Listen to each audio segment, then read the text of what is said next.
Για πείτε αν ίσως έχει φτάσει ποτέ κανείς στο μυστικό βήθο της χώρας της Αλληνής, εκεί που σταματάν τα πρέπει τα μη του νου και που είναι πάτος η κορφή του ψηλού βουνού.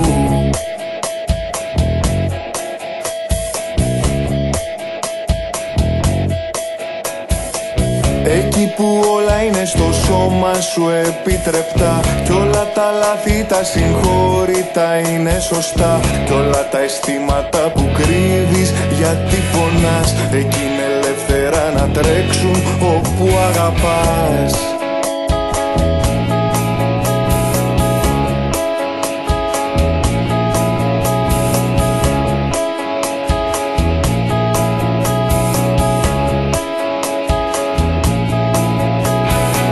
Για πείτε αν ίσως έχει φτάσει ποτέ κανείς στη χώρα της πραγματικά ζωντανή ζωής, εκεί που σταματάει το μέτρημα το κοινό και που όλα αρχίζουν όταν πέφτεις μες στο κενό.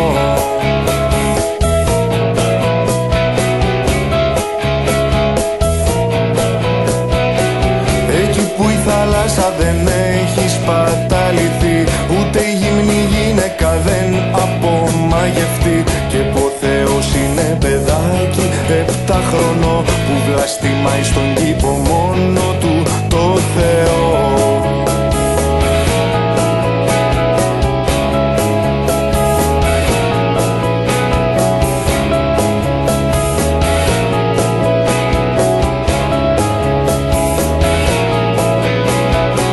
Για πείτε αν έφτασε στο κένας στη χώρα αυτή, στη γεωγραφία που μιμήθηκε την ψυχή, εκεί που η Εύα τρώει ελεύθερα απ' τη μιλιά και πίνεται όλος ο αχαίροντας με μια γουλιά.